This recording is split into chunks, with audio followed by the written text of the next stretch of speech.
個節目就係完啦。咁啊有啲人發短信俾我啦，就問我今日件事。咁佢就話四眼仔咧就鬧我，就話咧我呢個就證明咗啦，唔係屈你噶，你都唔係拉布嘅。嗱，我同你講，我係喺度拉緊布嘅，我做咗錯咗嘅嘢，已經認咗啦。咁美斯射12碼射唔入 ，sorry 嘅啫，你唔會話打假波係嘛？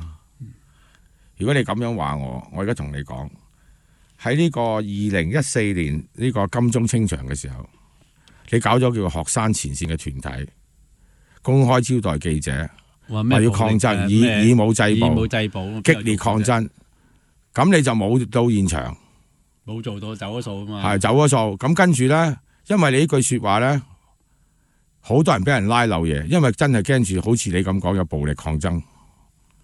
你去咗邊度啊？嗰日你使唔使同嗰啲俾人拉咗人道歉下？你又講啊，好型啊，以武制暴啊！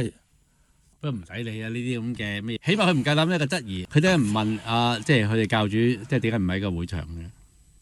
我而家問你呢條，淨係呢條數啫，要以武制暴啊嘛！你喺邊度啊？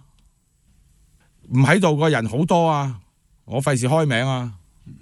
先條者戰啊，話俾你聽，你唔好以為你後生就得啊！不過呢啲唔使理佢啊！呢啲除咗講埋啲廢話裏邊，根本佢做到啲乜嘢啫？我咧好快脆，今日泡沫嚟嘅，肯定今年嘅立法會選舉裏邊咧，我認為啲所謂呢啲本土派咧係一個都唔會選到。